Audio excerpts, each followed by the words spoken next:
All right, good afternoon. Welcome aboard. We are ready to go, and we've got quite a journey for you today. We are Mainline Executive Coaching ACT. We are Mainline leaders. That's what we do. I'm here with Rich Barron. I'm Maikel Bailey, and we are excited to have you here today. We are going to be talking about this wonderful position called CEO. I think it's a combination of both a huge blessing and opportunity. But man, if it goes wrong, it can be an incredible curse. It can be a big bring you down kind of experience. Not everybody is up to it.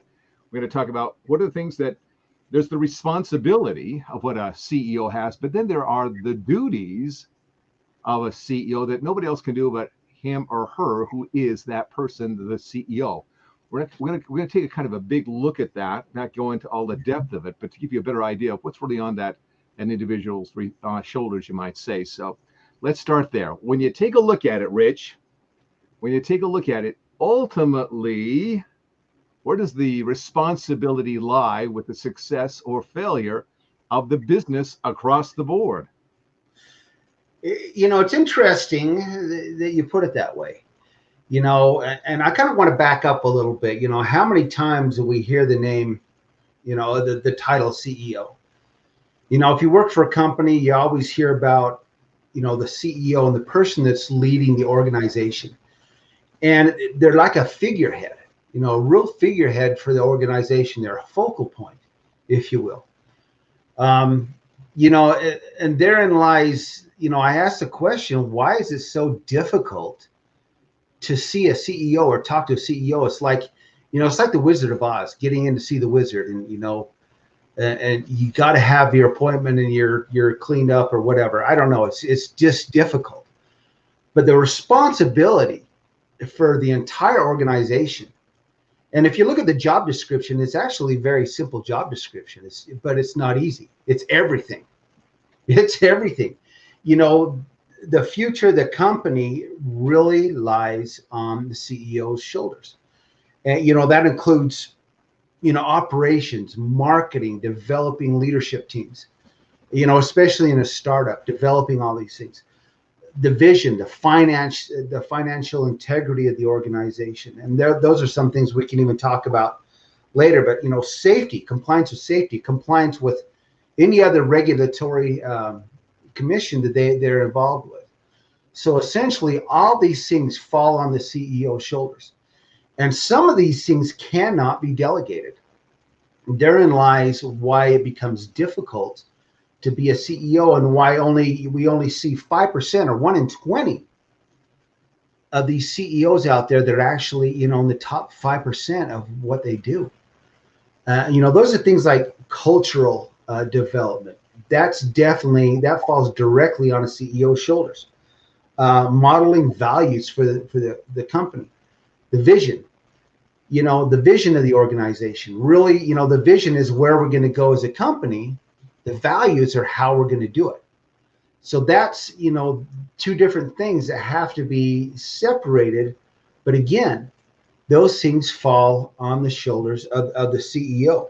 The ultimate approval for what kind of money gets spent. The delegation, these things can't be delegated. You can't pass these things on. These are things that fall directly on a CEO's shoulders. Culture, for example, is a definite top-down exercise. So, you've worked, how many CEOs in your coaching career have you worked with, Maikel? And what do you see? Oh, probably, I'm just thinking, 3 or 4. Some were pretty good at it. Some were really, really, really good at it. In fact, only one that I can think of was really outstanding. He was an incredible man, very talented, very driven. At the same time, had some amazing people skills. He was a real top dog in a lot of ways. He truly, truly was. Other ones, they're kind of, so okay, so what?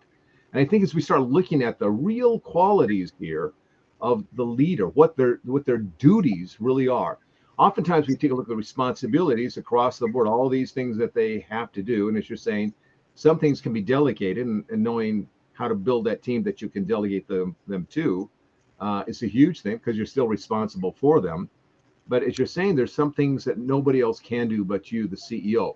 Strategic planning is certainly one of those things. And I'd like you folks to think of it this way.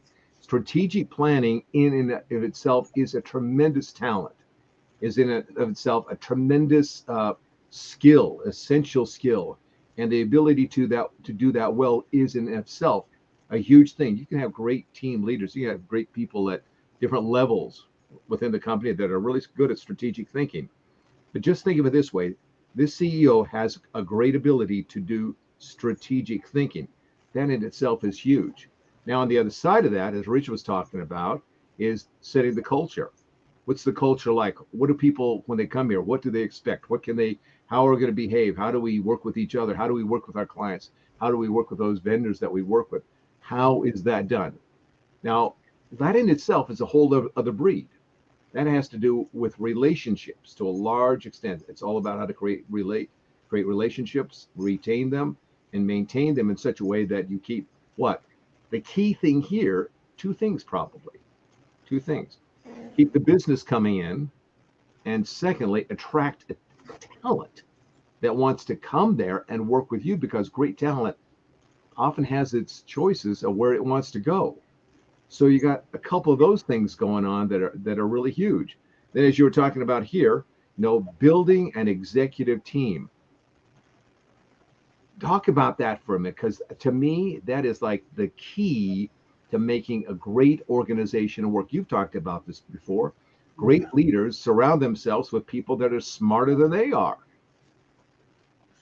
It's interesting. This is something that I've been looking into, and actually did a blog about this.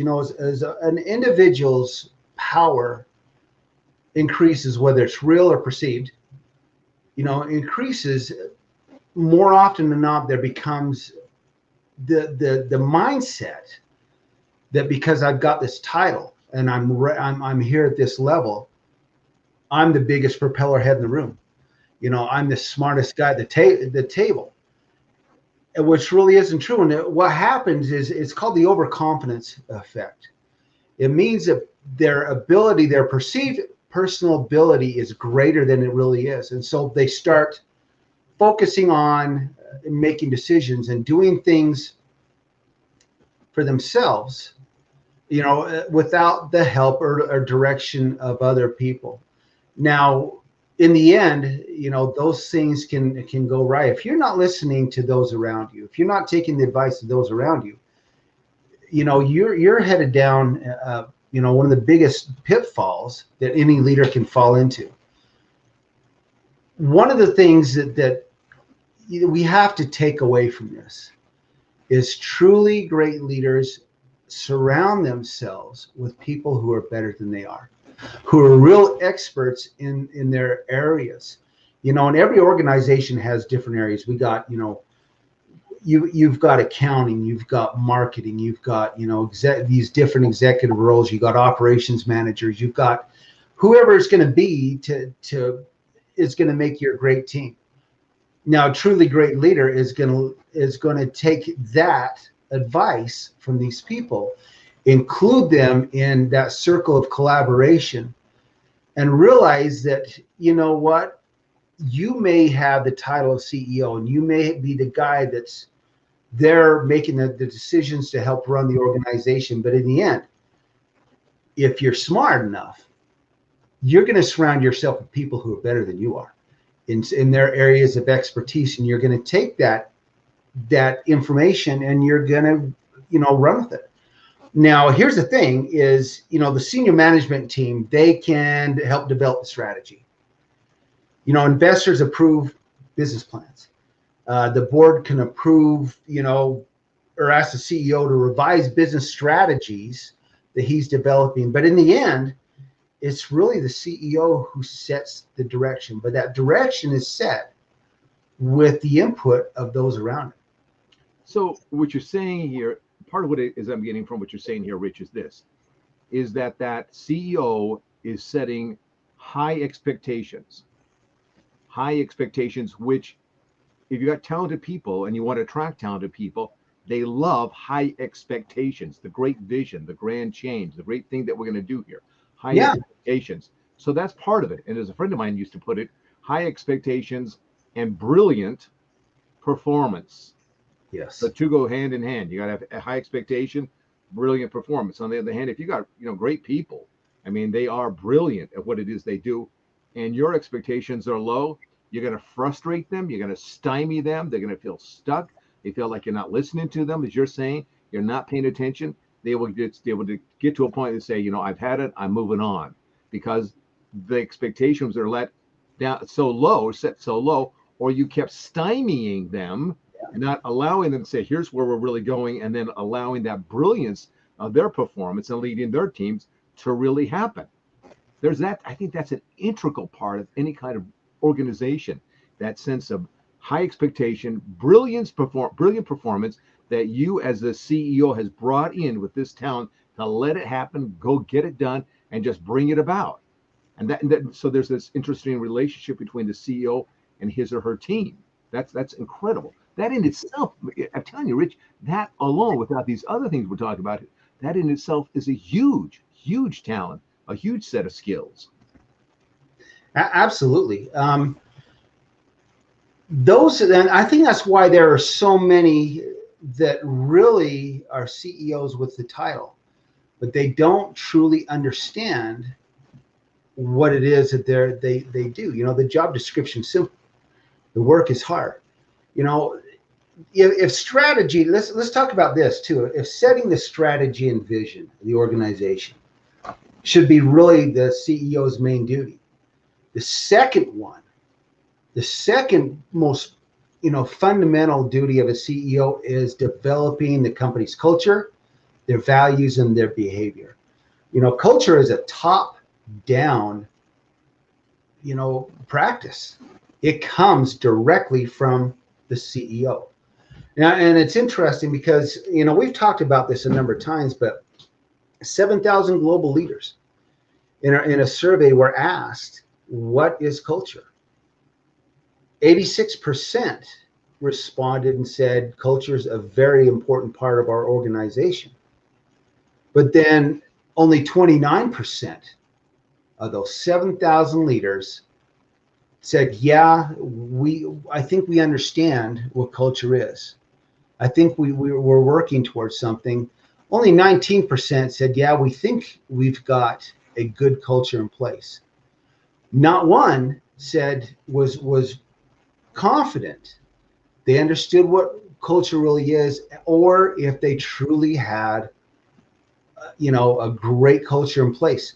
75% of all organizations fail change leadership because they don't have a culture in place that's going to allow them to be agile and make these changes they need to.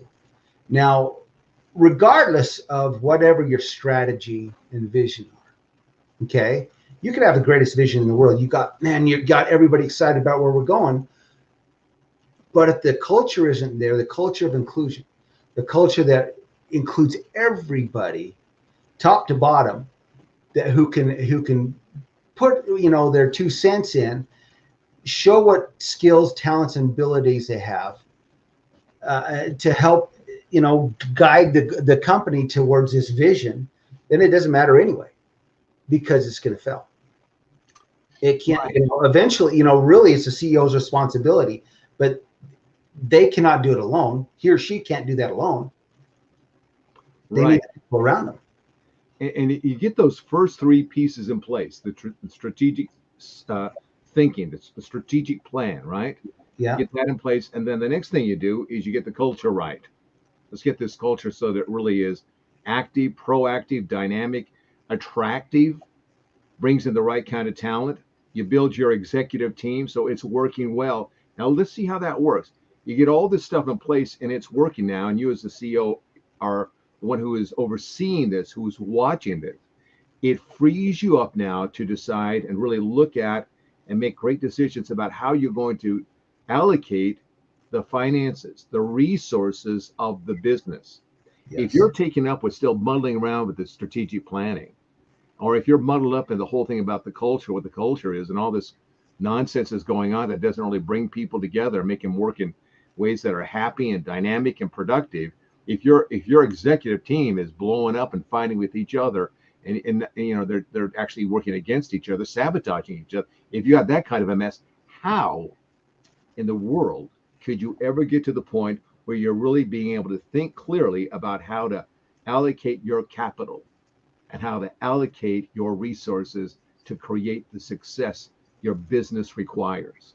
So they kind of work together here.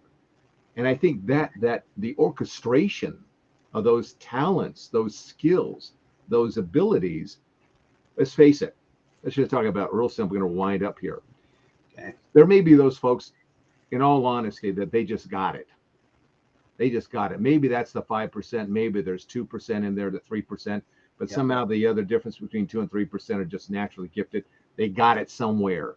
The other 95, Rich, the other 95 are somehow limping along, lagging along, confused, distressed, overworked, all that kind of stuff, right? That's the stuff that's going on that's keeping them from becoming great leaders in their own right, great cultures, great, executive teams, great decisions.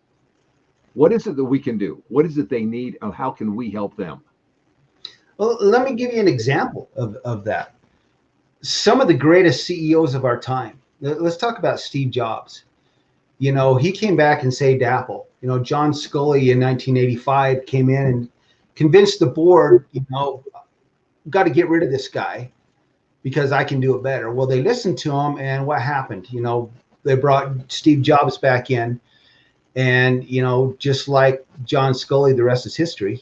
Steve Jobs really did a phenomenal job, in what he did. But here's a kicker. Even Steve Jobs and guys like Bill Logan, Roger Enrico, and countless other global CEOs, even at that point in their career, realize that it's about intelligent leadership. It's about having someone help you to that next level. It's about, utilizing the skills and talents of a coach, an executive coach, who understands intelligent leadership and can get them there. These guys were arguably, the rock stars of the business world. But even they realized, I need someone to help me get to that next level. And it's really about, that vulnerability decision, to being humble and understanding the legacy you got to leave. In real quick here, I got to point something out. Enron, Ken Lay, okay, CEO of Enron, built up this multi-billion-dollar company, and in the end, they were cooking the books. Everything that he had talked about, and the people on his inner circle that were working together, really cooked those books to make everybody think we are doing phenomenal. But what happened? How many people lost every penny they had saved, for retirement, or, putting it into, this company as employees, into their pensions, into their 401ks, or whatever it was? They thought they were doing great. In reality, there was nothing there. There was nothing. And so as a CEO, these guys have the ultimate responsibility, not only to themselves and their legacy, but to every person who is around them in their organization, who works for them. You're holding people's career paths in your hand. You're holding their futures in your hand. So it really comes down, who are the guys that are the men or women who can really step up. We need these great leaders, Maikel. We need these great leaders to step up, because 38% of all executives cite having a thin leadership pipeline as a serious human capital risk. Okay, who are you guys out there? Who are you people out there that want to be those next great leaders? Maikel and myself, people like us, can help you. I dare you to step up. If you want to be that next person, you want to be that next great leader, come talk to us. Excellent. That's great. Who does you want to give a shout out to here that watching our podcast, downloading? What part of the world do you want to say, hey, thanks? United Kingdom, Great Britain. Now we got some good fans there. They're, you know, religiously downloading all of our podcasts, and, you know, big salute to you guys. You know, thank you very much for supporting us. All right, let's take it home. Let's wrap it up here. Well, once again, we've come to the end, Maikel, and we want to hear from you guys. You can go to PotandBox/Mainline Executive Coaching ACT. Leave us a message. You can record it. And if we like what we hear, if you want to hear something on another podcast, we're gonna answer your question live. If you want to find out more about what we're talking about, Mainline Leaders ACT-ILEC.com. Go there, schedule some time with us, and let's get to know each other. Let's talk about, you know, your future. Let's talk about your ability to be those next great leaders we're talking about. And again, thank you for your support. Have a great day. Be safe. Take care. And we'll see you again next time. All the best to you, folks.